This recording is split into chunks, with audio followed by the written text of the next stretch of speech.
Physics के जो numericals करते हैं उसमें वो अटकते हैं उसके कैलकुलेशन पार्ट में, उनको पता ही नहीं चलता कि कैलकुलेशन सिंप्लीफाई करके आंसर कैसे लाए। कई बार कैलकुलेशन करते करते वो सवाल 5-10 मिनट खींच लेता और फिर भी आंसर सही नहीं आता।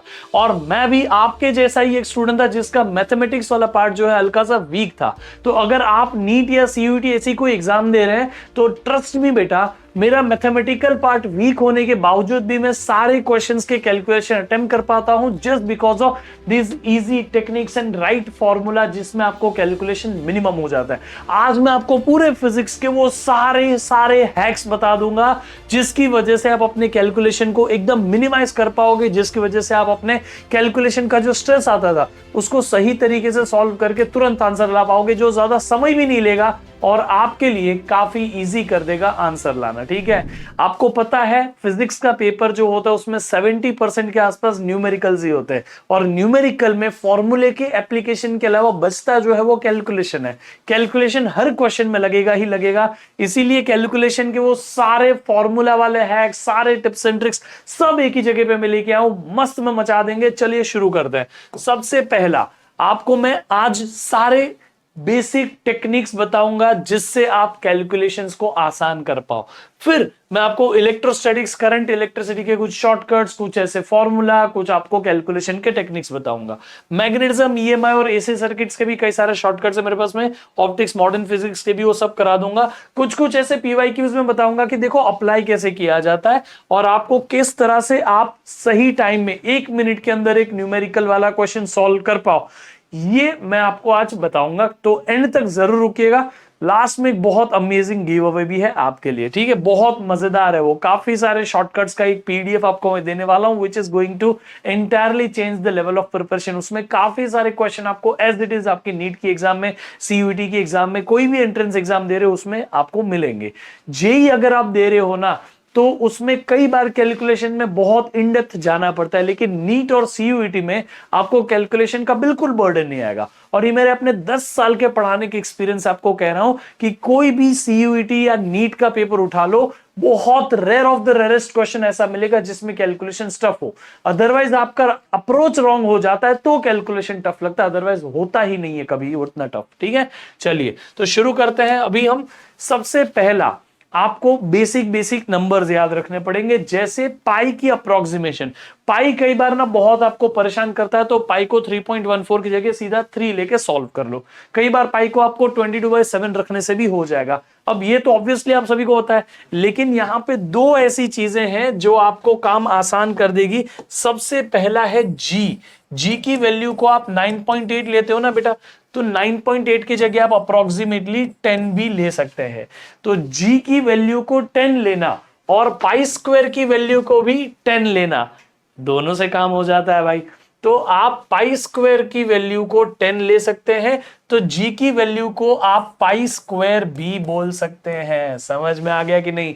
एक्चुअली ये जो जी होता है वो 3.1 पाई जैसा कुछ होता है एग्जैक्टली, लेकिन आपके लिए तो 3.14 और 3.14 इंटू ये पाई 3.14 तो हो गया ना पाई स्क्वायर। तो पाई स्क्वायर लिखने से कई बार जी की कैलकुलेशन आसान हो जाता है।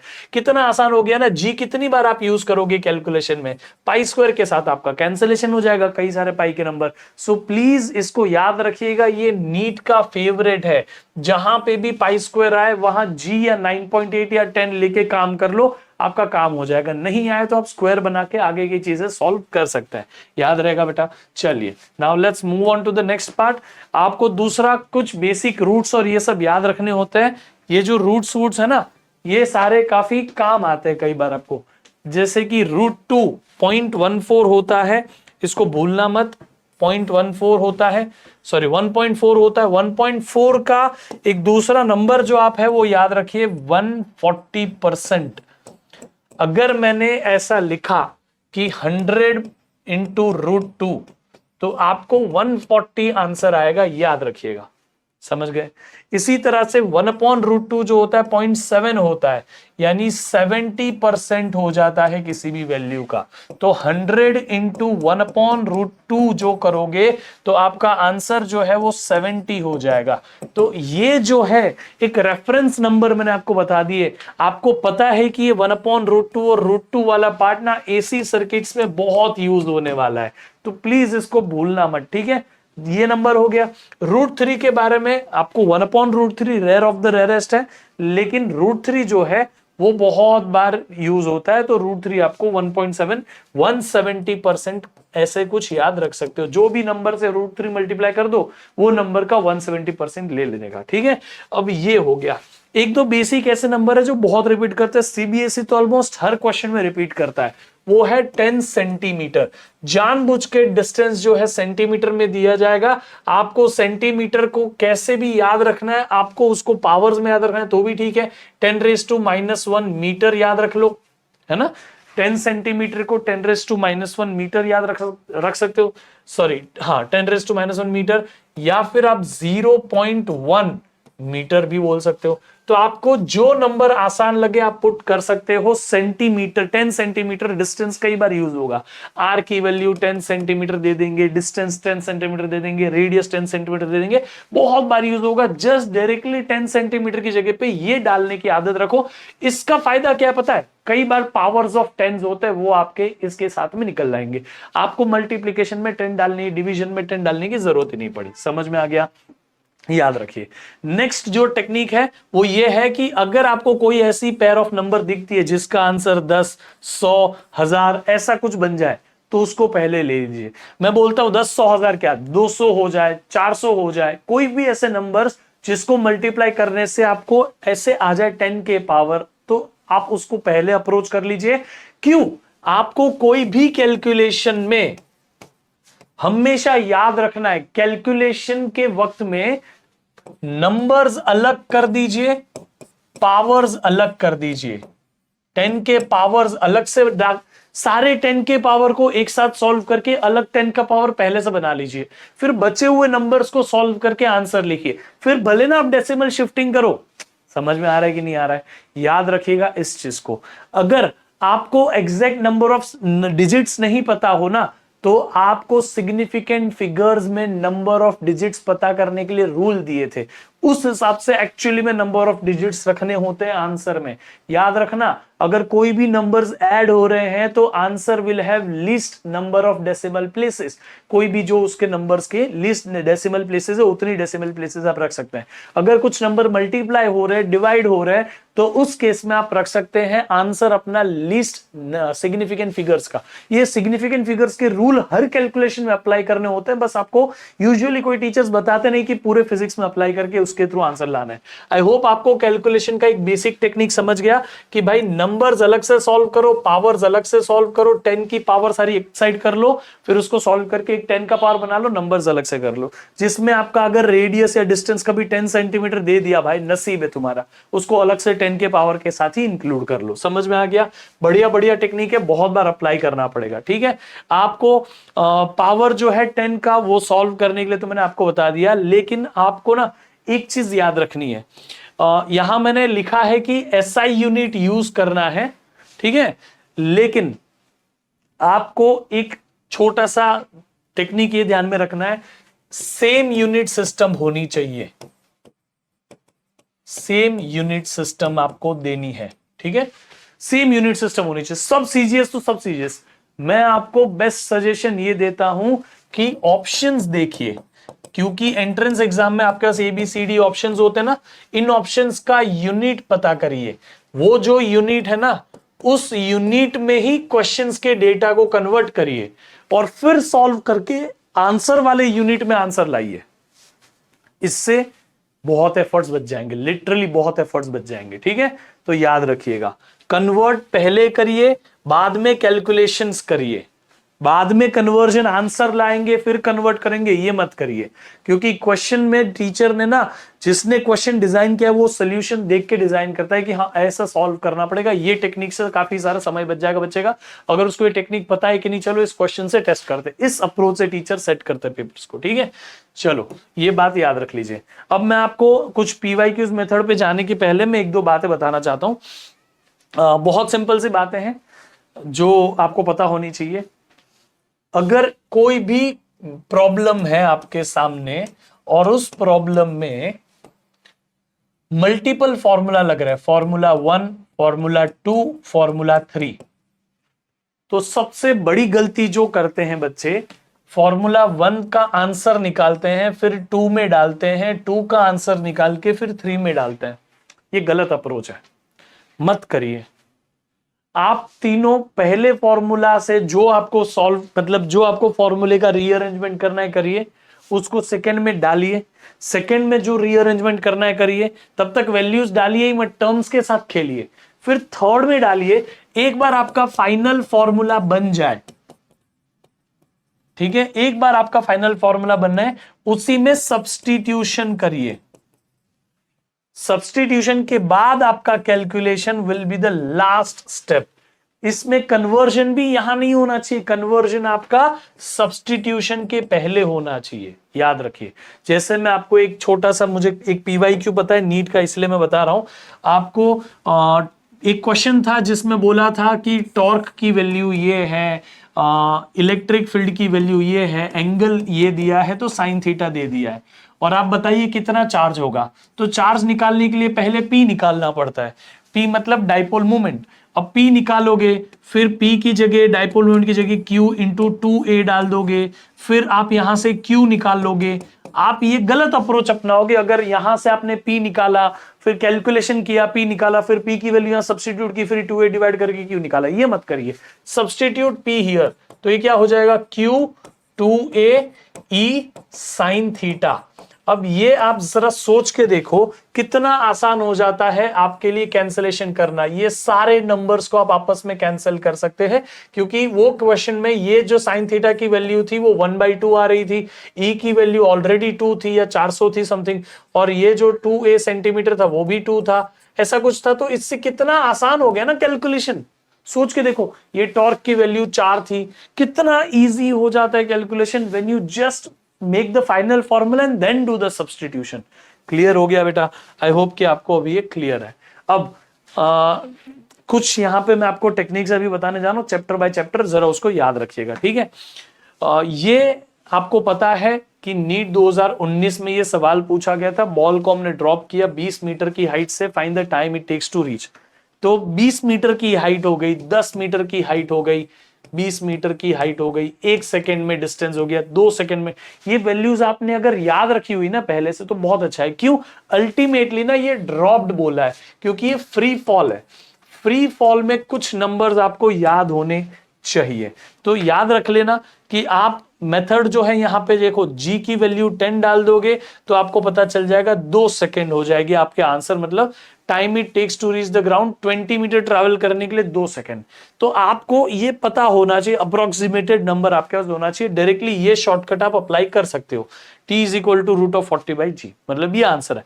अब ये आपको, मैं तो हमेशा कहता हूं फ्री फॉल में ना एक टेबल याद कर लो कि टाइम की वैल्यू 0, 1, 2, 3, 4, 5, इसमें डिस्प्लेसमेंट कितनी होगी, वेलोसिटी कितनी होगी हर सेकंड पे, सब ये पूरा टेबल बना लो और उसको याद रख लो। इससे एज द क्वेश्चंस बहुत इजीली हो जाता है, ठीक है। तो कभी फॉर्मूला भी अप्लाई करने की जरूरत नहीं पड़ती, ठीक है। अब आ जाओ यहां पे, अप्रोक्सीमेशन जो है आपको करना पड़ेगा, बहुत बार उसके बारे में मैं आपको बता चुका हूं, ठीक है। क्योंकि अच्छा एक और इसमें, क्योंकि हम एंट्रेंस एग्जाम दे रहे हैं वो बहुत ट्रिकी होती है, एक चीज का ध्यान रखना, अप्रोक्सीमेशन तभी ही करिएगा जब आंसर में डेसिमल, सारे आंसर्स एक दूसरे के नजदीक ना हो। सारे ऑप्शंस अगर एक दूसरे के नजदीक है फिर फंसा दिया आपको फिर कैलकुलेशन बराबर से करना पड़ेगा, ठीक है, याद रखिएगा। अब आ जाओ हम क्लास 12 का एक शॉर्टकट बताता हूँ। क्लास 12 में आपको ऑब्वियसली पता है 1/4 पे एप्सिलॉन नॉट, इसको साथ में 9 × 10⁹ लेके ही सॉल्व करो, हमेशा इजी हो जाएगा। और ये जो k है वो कूलम्बियन कांस्टेंट है। आप ये k को कभी भी ये मत लीजिएगा कि ये कूलम्बियन कांस्टेंट को आपने बोल दिया और ये डाइलेक्ट्रिक कांस्टेंट है, ये गलती मत करिएगा, ठीक है। कई बार अगर आपको एग्जैक्ट पावर से ही खेलना है तो इसको k को 10⁻10 लेके भी आप सॉल्व कर सकते हैं, ठीक है। फिर चलते हैं आगे के शॉर्टकट पे। तो आपको पता है इनवर्स स्क्वायर लॉ। अब ये इनवर्स स्क्वायर लॉ इतना फॉलो होता है भाई, क्योंकि ग्रेविटेशनल फोर्स जो है ना वो भी inversely proportional to square of the distance है। फिर आपको यहाँ कूलम्स इलेक्ट्रोस्टैटिक फोर्स जो है कूलम्स लॉ में, वो भी directly proportional to inversely proportional to square of the distance है। फिर बायट-सेवर्ट्स लॉ में जो मैग्नेटिक फील्ड है वो भी inversely proportional to square of the distance है। ये मैग्नीट्यूड के टर्म्स में जो रिलेशन होती है ना वो फाइनल होती है। आप ग्रेविटेशनल फोर्स, इलेक्ट्रोस्टैटिक फोर्स हो या फिर मैग्नेटिक फील्ड हो, तीनों के वेक्टर फॉर्म देखोगे तो आपको डिनोमिनेटर में क्यूब मिलेगा, लेकिन वेक्टर फॉर्म में रिलेशन नहीं पता चलती, मैग्नीट्यूड में पता चलती है। तो ये स्क्वायर वाले रिलेशंस बहुत सारे हैं, आपको पता रखना पड़ेगा कि जब किसी के डिनोमिनेटर में स्क्वायर हो तो अगर मैंने यहां पर r की वैल्यू को बढ़ा के 2 टाइम्स बढ़ा दिया या 3 टाइम्स बढ़ा दिया, r की वैल्यू 3 टाइम्स बढ़ गई तो r का स्क्वायर 3 का स्क्वायर 9 हो गया, तो इलेक्ट्रिक फील्ड 9 टाइम्स कम हो जाएगी या इलेक्ट्रोस्टैटिक फोर्स जो है वो 9 टाइम्स कम हो जाएगा। समझ में आ गया? 9, क्योंकि इनवर्स रिलेशन है, स्क्वायर टाइम्स कम होता है। लेकिन यही चीज ना परसेंटेज के केस में ना मल्टीप्लाई होती है। अगर मैं बोलूं कि मैंने r को बढ़ाया है 3% से, तो electric force, electrostatic force decrease हो जाएगी 3 × 2 6% से। अगर नंबर जो है आपका इंक्रीमेंट या डिक्रीमेंट 3 टाइम्स, 2 टाइम्स, 10 टाइम्स ऐसा है तो स्क्वायर टाइम्स वो चीज इंक्रीज या डिक्रीज होगी। लेकिन वो परसेंटेज के टर्म्स में है तो आपको याद रखना है कि परसेंटेज में पावर गेट्स मल्टीप्लाइड होता है। अब एक और चीज, आपको most of the time electrostatic field जो होती है, इलेक्ट्रिक फील्ड इंटेंसिटी, वो इनवर्सली प्रोपोर्शनल टू r² मिलेगी, एक्सेप्ट फॉर डाइपोल। डाइपोल जो है उसके फॉर्मूला में electric field is inversely proportional to r³ है और उसमें potential inversely proportional to r² है। बस, बाकी आपको हर जगह electric field inversely proportional to r² मिल जाएगी, ठीक है। आप याद रखिएगा कि ये जो रेशियो का गेम होता है ना, उसमें आपने अगर डिस्टेंस को डबल कर दिया या डिस्टेंस को हाफ कर दिया तो काम क्या है, डिस्टेंस डबल कर दिया तो फोर्स या फील्ड क्या हो जाएगी 1/4 टाइम्स, डिस्टेंस अगर हाफ कर दिया तो फोर्स या फील्ड क्या हो जाएगी 4 टाइम्स।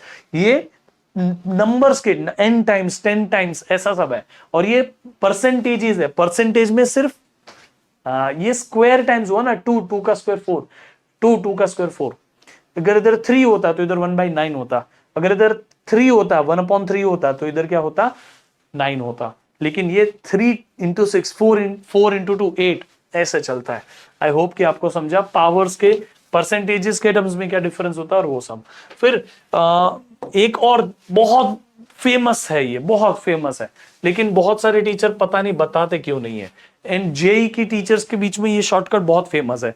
एक बात बताओ, इलेक्ट्रिक फील्ड इंटेंसिटी और इलेक्ट्रोस्टैटिक पोटेंशियल दोनों में से कौन सा इजी टर्म है बताओ? पोटेंशियल इजी है, क्यों? पोटेंशियल जो है वो स्केलर टर्म है और ये इलेक्ट्रिक फील्ड इंटेंसिटी वेक्टर है। वेक्टर में कई बार कैलकुलेशंस बहुत डिफिकल्ट हो जाते हैं क्योंकि वेक्टर में डायरेक्शन देखने के बाद आंसर आता है। तो आप इलेक्ट्रिक फील्ड से पहले पोटेंशियल निकाल लो, एक बार आपका पोटेंशियल आ जाए फिर पोटेंशियल से इलेक्ट्रिक फील्ड का आंसर निकाल लो। आपने ऐसा किया क्यों? हमारे नंबर्स गंदे हो जाते हैं, हम लॉग लेते हैं, लॉग से मल्टीप्लिकेशन की जगह एडिशन सब्ट्रैक्शन हो जाता है, फिर उसका एंटी लॉग लेके फाइनल आंसर लाते हैं ना। ये वही टेक्निक हो गई कि इलेक्ट्रिक फील्ड आपको दी है, कन्वर्ट कर लो पोटेंशियल में, पोटेंशियल में कैलकुलेशन करो, फिर वापस इलेक्ट्रिक फील्ड दे दो। आपको पता तो है कि भाई इलेक्ट्रिक फील्ड जो है उसको निकालने के लिए आपको सिर्फ पोटेंशियल का डेरिवेटिव ले लेना है और माइनस साइन लगा देनी है।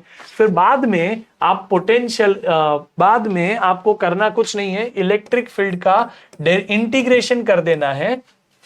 सॉरी, पहले ही आपको इलेक्ट्रिक फील्ड का इंटीग्रेशन कर लेना है ताकि पोटेंशियल मिल जाए। एक बार पोटेंशियल मिल गया, कैलकुलेशन कर लो, फिर आप पोटेंशियल का डेरिवेटिव ले लोगे, इलेक्ट्रिक फील्ड मिल जाएगी। समझ में आया? इलेक्ट्रिक फील्ड दी होगी, इंटीग्रेशन कर लो, पोटेंशियल मिल जाएगा, पोटेंशियल से कैलकुलेशन करके फिर पोटेंशियल का डेरिवेटिव ले लो, वापस इलेक्ट्रिक फील्ड मिल गई। तो इलेक्ट्रिक फील्ड निकालने के ये कई बार टेक्निक्स होते हैं, याद रख लीजिएगा, लेकिन आपको उसके लिए इंटीग्रेशन के जो फॉर्मूलेज है वो पता होने चाहिए।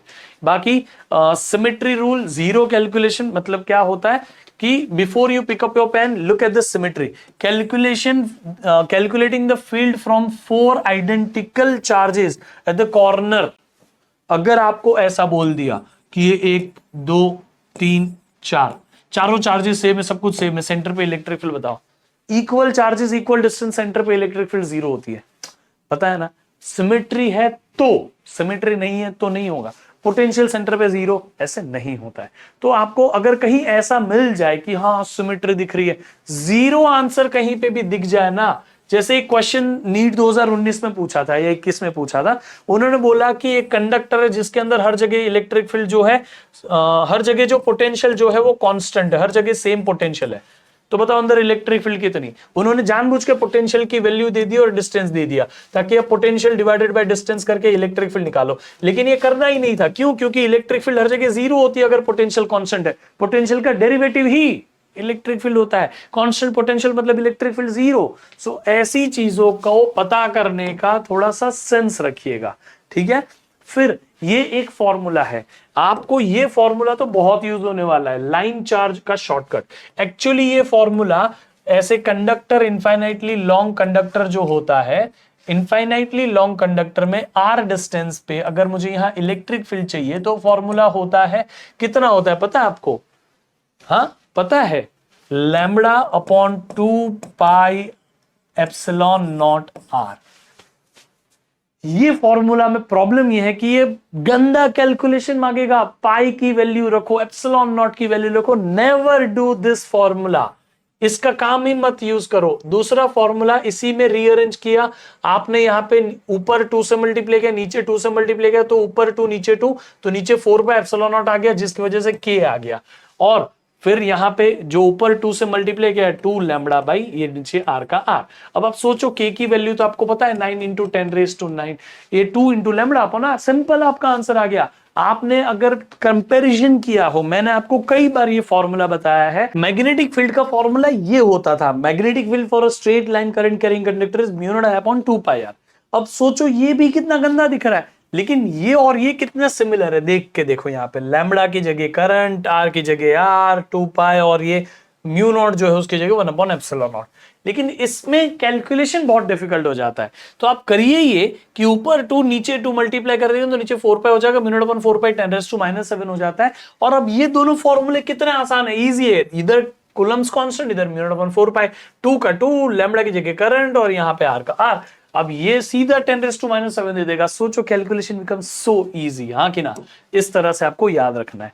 फिर कुछ ऐसे टेक्निक्स है रेजिस्टेंस ग्रुपिंग में, जिसको मैं आपको यहीं पे बता देता हूं। ये देखो मैंने आपके लिए पूरा जो मैंने बोला ना शॉर्टकट्स का पीडीएफ बनाया है, पूरा यहाँ पे एसी वर्सेस डीसी, उसमें क्या अंतर है, अब बहुत सारी चीजें मैं आपको सीधा पहले यहां लेके चलता हूं। इधर देखिए, कम ऑन, यहां पे अगर आपने वायर को खींचा, वायर को स्ट्रेच किया, तो रेजिस्टेंस, मोस्टली आपको ये पता भी होगा, वायर को स्ट्रेच करने पे resistance is directly proportional to length if area is kept constant. अगर एरिया कांस्टेंट नहीं है तो आपको resistance is directly proportional to length square upon mass. ये रेशियो से मास चेंज नहीं हो रहा तो कोई बात नहीं, लेंथ का स्क्वायर।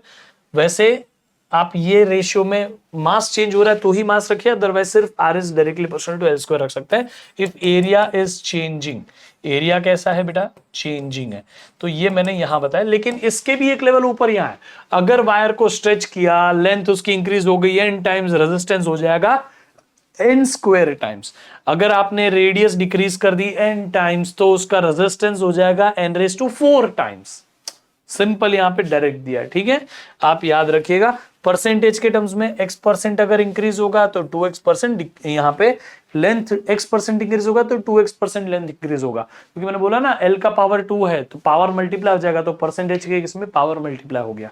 तो आई होप कि आपको समझा। इस पीडीएफ में से बहुत सारे शॉर्टकट है, जो बच्चा ऐसे क्लासेस को देखता है उसी के लिए गोल्ड माइन है। बाकी आपको पता है आलतू फालतू वीडियो तो मैं बनाता भी नहीं हूं। तो ये देखो, अपडेट्स की जरूरत पड़ती है सब, जिनको पढ़ाना कुछ नहीं आता ना उनको ये अपडेट्स वो अपडेट्स वही करना पड़ता है, और कुछ क्या करें। लेकिन हाँ देखो, ये सारे शॉर्टकट्स आपको काम आएंगे। ये तो नीट का पीवाईक्यू ही है, वन ऑफ द पीवाईक्यू है ये, डायरेक्ट याद रखना है इसको, ठीक है। फिर ये भी है, ऐसे बहुत सारे हैं। ये पीडीएफ आपको दे दूंगा। आपकी एनसीईआरटी में आपने ये क्वेश्चन देखा होगा, देखा है ना, इसमें हमने ये पॉइंट और ये पॉइंट के बीच में नेट रेजिस्टेंस निकाला है, देख लेना, ठीक है। Determine the equivalent resistance, question ही ये था कि ये दो पॉइंट के बीच में इक्विवेलेंट रेजिस्टेंस, ये जो है वो एक्सट्रीम डायगोनल है, मतलब सबसे बड़ा डायगोनल। सीधा आंसर 5/6R।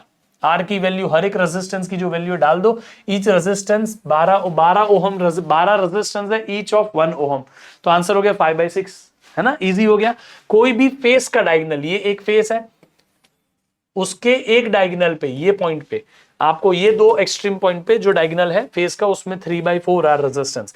कोई भी साइड के ए और बी पॉइंट पे अगर आप रेजिस्टेंस पता करो, 7/12R, सीधा आंसर, सीधा, समझ में आ गया। ऐसे बहुत सारे शॉर्टकट्स दे रहा हूं व्हिटस्टोन के। कोई भी व्हिटस्टोन ब्रिज बैलेंस ना हो तो उसके नेट रेजिस्टेंस निकालने का फॉर्मूला यूज मत करना, रेयरली, कभी एक्सट्रीम जेई लेवल के ऊपर काम आता है, बट हाँ आपको दे के रखा है। कुछ ऐसे थियोरी के इंपॉर्टेंट पॉइंटर्स है। अब मैं ये एक बताऊंगा तो बहुत समय जाएगा। ऑलरेडी ये वीडियोस जो यूट्यूब में व्यूज लाने के लिए वीडियो होते हैं ना, उससे बहुत एक्सट्रीमली बढ़ा जा रहा है, ठीक है। तो मैं I don't care about views, but हाँ आपको जो चीज पढ़ के समझ जाएगी वो मैं दे रहा हूं। बाकी मैं अभी भी आगे और भी पॉइंटर्स है वो आपको समझा देता हूं। पैरेलल रेजिस्टेंस में दो रेजिस्टेंस का फॉर्मूला ये रखिएगा, R1 R2 अपन R1 + R2। दो रेजिस्टेंसेस ऑफ सेम वैल्यू हो पैरेलल में तो क्या कर लेंगे, सीधा सीधा R/2, R/3, R/4, ऐसे 2 3 4 जितने भी पैरेलल में हो। बाकी 1/R1, 1/R1, 1/R2 = 1/R, ये वाला फॉर्मूला हमेशा इस तरीके से सॉल्व करके यूज करिएगा, काम बहुत आसान हो जाएगा। फिर आता है आइडेंटिकल रेजिस्टर्स हैक।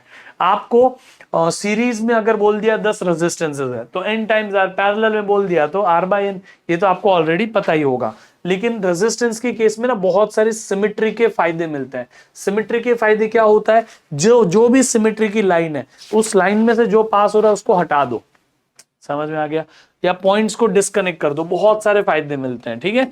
याद रखिएगा वो सारे फायदे उठाने आपको। फिर चलते हैं अगले टॉपिक पे। पावर का कौन सा फॉर्मूला यूज करें, V²/R, I²/R है क्या?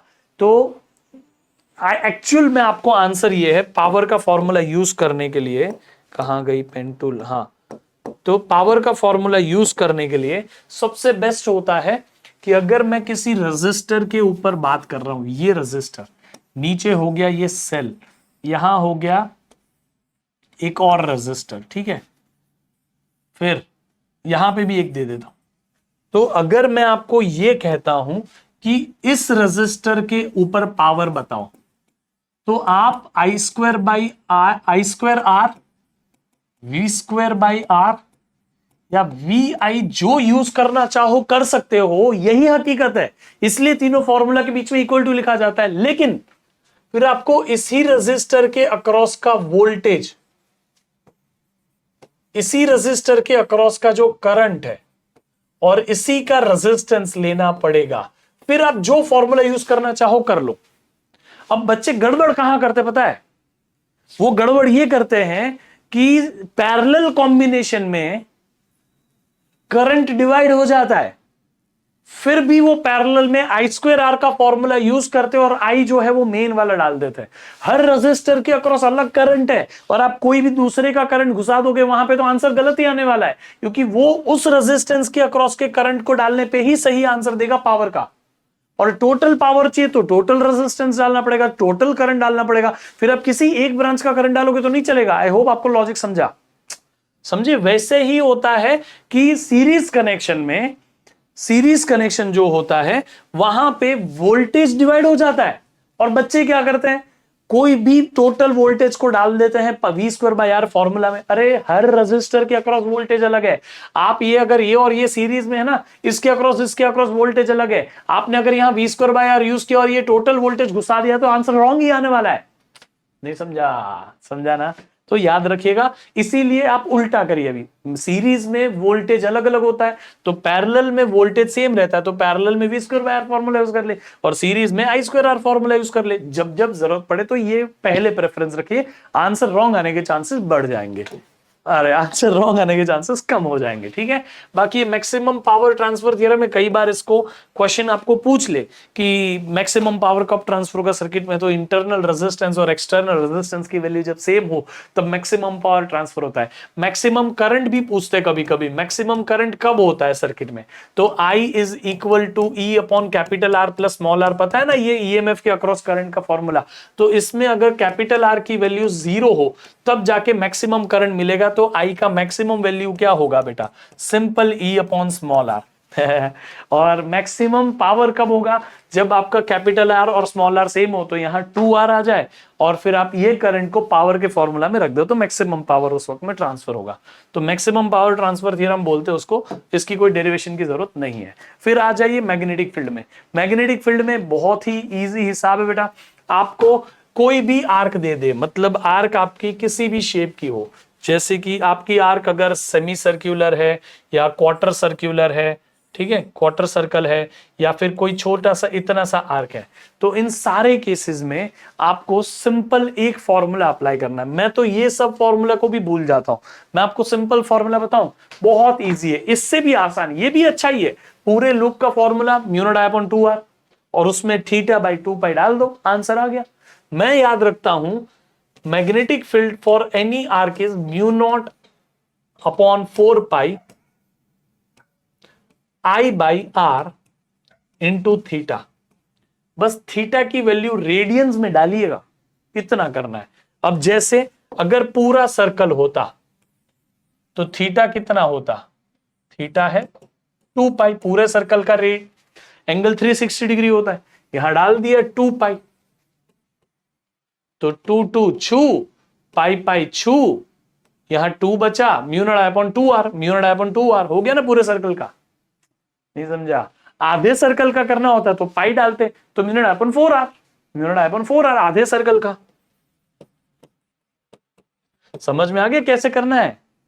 हाँ, ऐसा ही एक टेक्निक होता है जिसमें आप क्या बोलते हैं, जो स्ट्रेट वायर है उसके लिए भी ऐसा फॉर्मूला अप्लाई कर सकते हैं। आर्क के लिए तो mu naught upon 4 pi I by r into theta वाला बता दिया मैंने। दूसरा ये देखो, अगर आपके पास कोई ऐसा फाइनाइट वायर है, इनफाइनाइट का तो mu naught I upon 2 pi r है ही, लेकिन इनफाइनाइट वायर की जगह फाइनाइट वायर दे दिया, तो ये फॉर्मूला लगा लो। अभी आपने जो फॉर्मूला आर्क के लिए पढ़ा वो क्या था, B is equal to mu naught upon 4 pi. ध्यान से देखना कितना सब रिलेटेड है, बहुत ज्यादा याद ही नहीं रखना होता। I by r into theta याद रखा।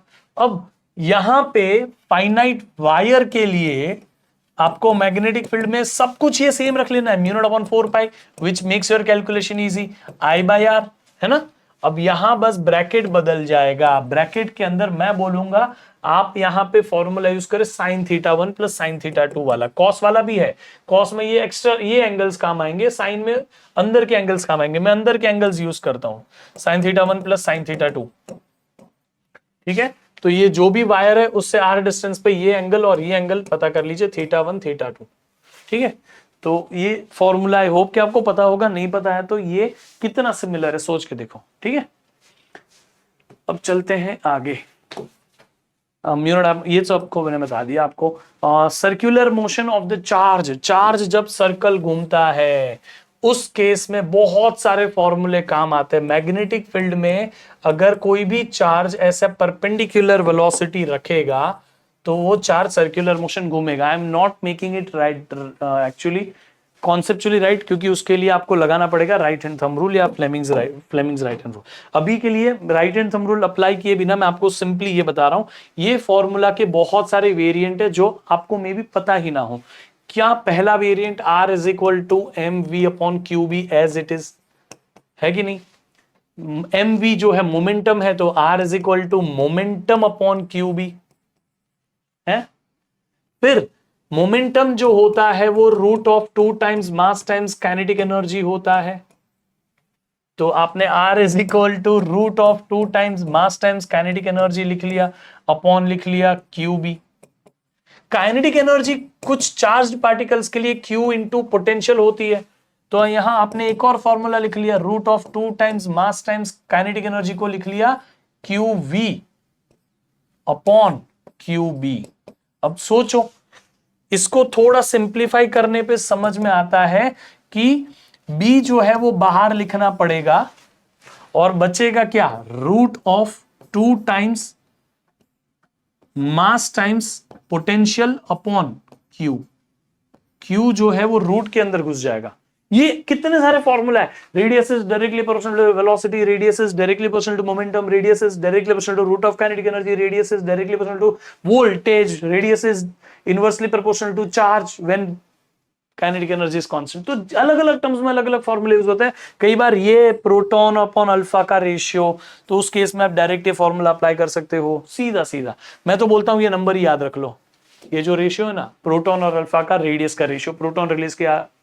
फिर ये भी क्वेश्चन आता है, अल्फा पार्टिकल बीटा पार्टिकल और गामा पार्टिकल रिलीज किया तो वो कौन किधर जाएगा, ऐसा वाला सब है ना। वो आप इलेक्ट्रिक फील्ड में, मैग्नेटिक फील्ड में, ये सब जरूर करिएगा। फिर फ्लक्स की बारी आती है तो आपको पता ही है, लेकिन फ्लक्स में एक बड़ी मिस्टेक बच्चे करते हैं, एरिया के साथ एंगल लेते हैं। एरिया के साथ नहीं, एरिया वेक्टर जो परपेंडिकुलर टू सरफेस एरिया होता है उसके साथ एंगल लीजिएगा, नॉर्मल एंगल, ठीक है। फिर आ जाइए यहाँ पे आरएमएस में, तो बता दिया मैंने ऑलरेडी 0.7 वाला लॉजिक, ठीक है। एक नंबर आपको याद रखना है, एसी सर्किट में हमारे घर पे जो पोटेंशियल आता है, वोल्टेज आता है, वो होता है 310 साइन 100 पाई टी, ये होता है। तो ये है हमारे घर पे जो पावर सप्लाई आता है, उसकी पीक वैल्यू VRMS होती है ऑलमोस्ट 210 वोल्ट की। ये 311 होता है टू बी ऑनेस्ट, बट हाँ अब आप ये नंबर से कैलकुलेशन इजी कर पाओगे इसीलिए। और हमारे घर पे जो आता है 220 वोल्ट, सॉरी 220 वोल्ट होता है, तो आरएमएस वैल्यू, ठीक है। ये दो नंबर कुछ नहीं, इसी से लाया हूं, यही फॉर्मूला करंट का जो वही वोल्टेज में भी अप्लाई हो जाता है। फिर रेजोनेंस आपको नहीं बोलेंगे, आपको ऐसा बोल देंगे रेजोनेंस की जगह पे कि मिनिमम इंपीडेंस सिचुएशन बन गई है या मैक्सिमम करंट सिचुएशन बन गई है, तो अपने आप वो रेजोनेंस हो गया। रेजोनेंस के केस में ये इक्वल हो गया, तो Z की वैल्यू R के इक्वल हो गई।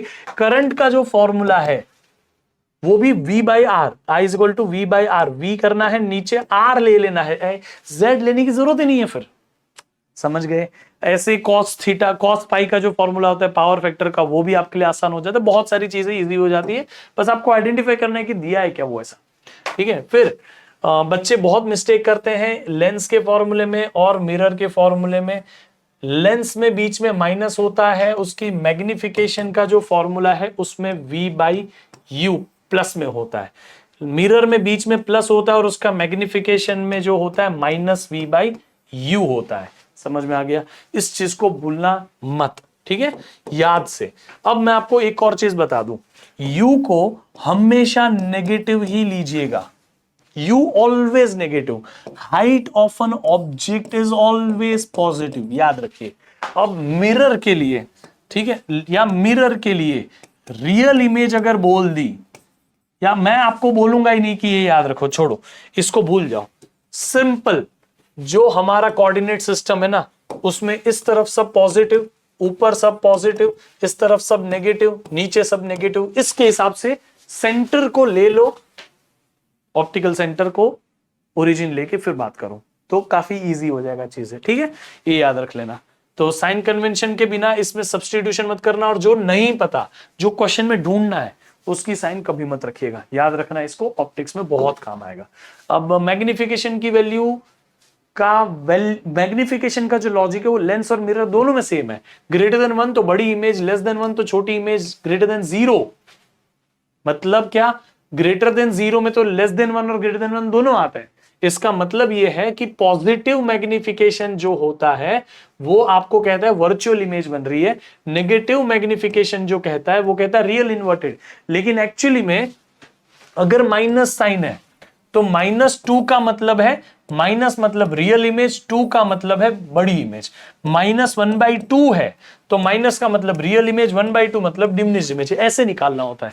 माइनस को वैल्यू के साथ एसोसिएट नहीं करते कि अरे वो लेस देन 1 है, वो गलत है अप्रोच। समझ में आ गया, याद रखिएगा, ठीक है। अब आगे बढ़ते हैं ऑप्टिक्स में। सॉल्व ऑप्टिक्स विदाउट फॉर्मूले में देखो, ध्यान से सुनना, जब जब ऑप्टिक्स के क्वेश्चन आएंगे ना तो आपको फंसा देंगे, कई बार फंसेंगे आप। लेकिन एक छोटा सा टेक्निक है, ऐसे मैथ्स में भी होता है। अगर आप मैथ्स होता तो मैं आपको बताता, ट्रिग्नोमेट्री में, ट्रिगो में मैं एक छोटा सा ट्रिक अपनाता था। अगर मेरे को साइन कॉस टेन कॉट ये कुछ नहीं पता है ना कैसे आंसर लाना है, तो मैं आंसर में ना थीटा पुट कर देता था, कोई भी एंगल, और वो थीटा पुट करने के बाद इक्वल टू, मतलब क्वेश्चन का आंसर सेम हो जाता है, आंसर में इक्वल टू है तो दोनों इक्वल हो जाता है, पता चल जाता था सही है। ऐसे फिजिक्स में भी होता है। फिजिक्स में अगर आपको बोला कि फाइंड, कोई फॉर्मूला पता करने बोला, अगर ये टर्म है, ये टर्म है, तो what should be the answer. तो जैसे आप याद करिए, सरफेस टेंशन वाला क्वेश्चन आ गया था लास्ट टाइम, बहुत डिफिकल्ट। तो आप ऑप्शंस जो है ना उसका यूनिट डायमेंशन एनालिसिस करिए, डायमेंशंस एनालिसिस चेक करिए, आप उसके डायमेंशन पता करिए। डायमेंशन पता करने से 90% केस में आपके आंसर आ जाएंगे। टीचर ओवर स्मार्ट निकला तो वो डायमेंशन वाले 2 आंसर दे देगा, समझा, तो खेल जाएगा वो आपके साथ फिर। लेकिन एटलीस्ट डायमेंशन से आप ऑप्शंस फिल्टर आउट कर पाओगे। आपने वो डिफिकल्ट वाला जो सवाल था 2025 का सबसे क्रूशियल सवाल, जिसमें उन्होंने बहुत कुछ पूछा था सरफेस टेंशन के बारे में, से कर्व के बारे में, उसमें डायमेंशन एनालिसिस से 50-50 का लाइफ चांस खुल गया था, क्या बोलते पता नहीं केबीसी में। तो 50-50 हो गया था, मतलब 50% जो है 2 ऑप्शन उसमें निकल चुके हो, एलिमिनेट हो चुके हो, अगर आपने सिर्फ डायमेंशन कर लिया तो। सोचो अब आपके मार्क्स सही आने के भी 50% चांसेस हो गए। तो इसीलिए मैं कहता हूं डायमेंशंस वाली टेक्निक को यूज करिए। वैसे ऑप्टिक्स में भी अगर हो सके तो रे डायग्राम से ट्राई मारिए आंसर लाने का, ठीक है। रे डायग्राम से आपको आंसर आ जाना चाहिए। आपको फिर भी अगर आपको पता हो, आपने मेरे पास पढ़ा होगा, तो मैंने आपको ना simple microscope, compound microscope, telescope के पूरे फॉर्मूले की लिस्ट ऐसे दे दी थी, याद करिए। मैग्निफिकेशन के सारे, नियर बाय और नियर डिस्टेंस, मतलब जो भी है उसका 2 वेरिएशन जो होते सबके, तो वो भी आप याद रख सकते हैं। फिर god formula for modern physics, भाई बहुत आपको ये फॉर्मूला यूज करने होगा। E is equal to hc/λ to find the energy. Energy usually electron volts में ही आपको निकालनी होगी, याद रखिएगा। 1 electron volt is 1.6 into 10⁻⁻19 joule. लेकिन ये कन्वर्जन रेयरली आपको करने की जरूरत पड़ेगी, क्योंकि आप इलेक्ट्रॉन वोल्ट में डायरेक्टली एनर्जी निकाल पाओगे। जस्ट hc की वैल्यू को 1240 ले लीजिए, और मोस्टली आपको वेवलेंथ नैनोमीटर में दी होगी, उस सब्स्टिट्यूट कर दीजिए, खत्म। अगर ये आपको वेवलेंथ एमस्ट्रॉन्ग में देंगे तो ऊपर एक 0 बढ़ा दीजिए, 12400 अपन वेवलेंथ हो गया ना। कितनी बार h और c बहुत गंदे नंबर है, याद ही मत रखो उसको, डिफिकल्ट है बेटा, ठीक है।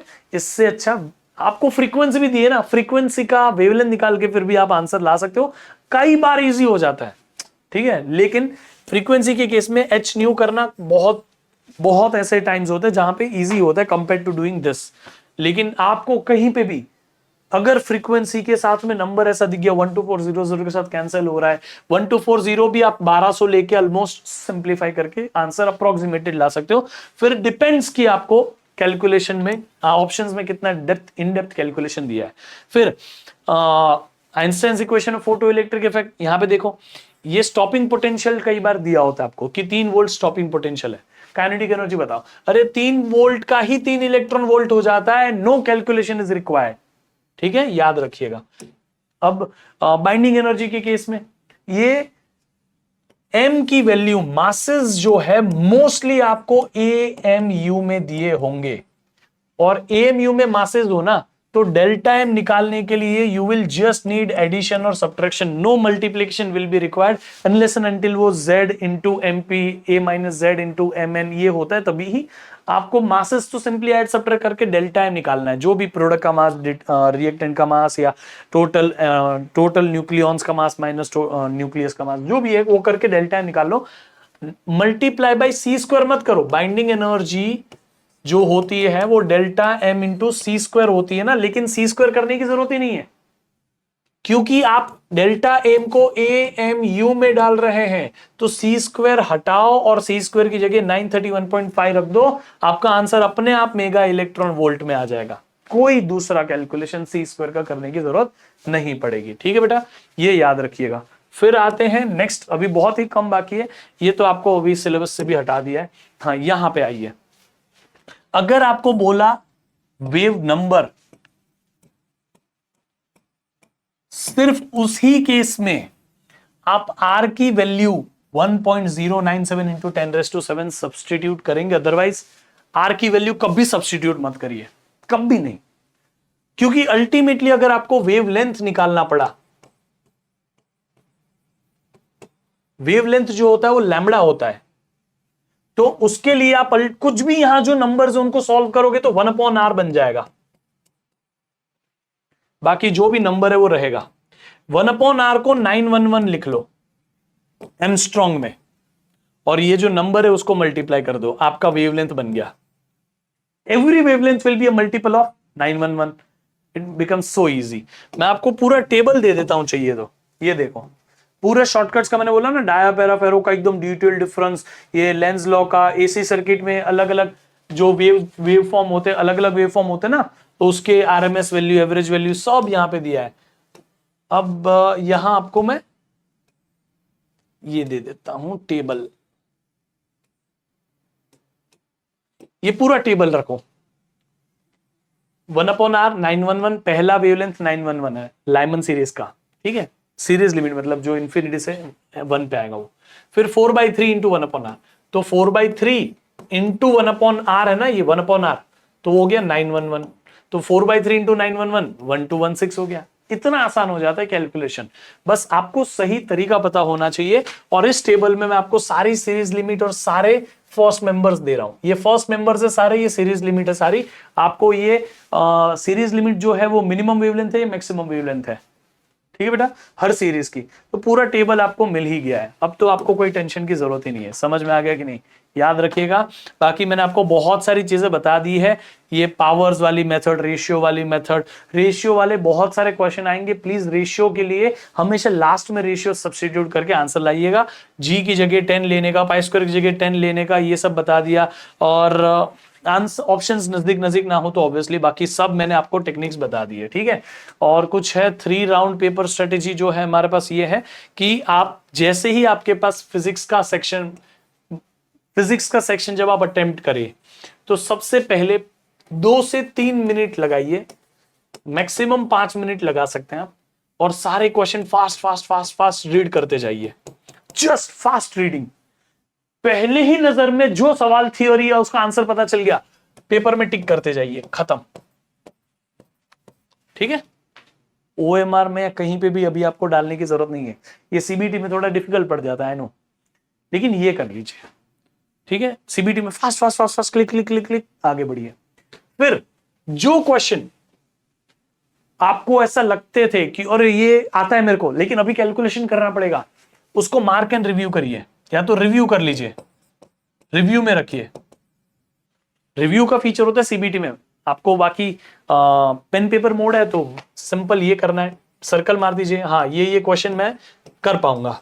इससे क्या होगा, जो क्वेश्चन आपको आते हैं, जो क्वेश्चन आपको थोड़ा सा सॉल्व करने पे आ जाएंगे सारे, वो सब आपने टिक कर लिए, तो ये सवाल को आप पहले टिक कर लो और इसके मार्क्स अपने पक्के कर लो, ताकि आप अपने मैक्सिमम मार्क्स जो है बेस मार्क्स वो सिक्योर कर पाओ, जितना हो सके पॉकेट में डालने का, फिर डिफिकल्ट पे जाने का। ऐसा नहीं कि दूसरा सवाल क्वेश्चन नंबर 2 जो है मोस्ट डिफिकल्ट है और मैं क्वेश्चन नंबर 2 में आधा घंटा लगाऊंगा, बाकी बाद में देखूंगा, ये नहीं।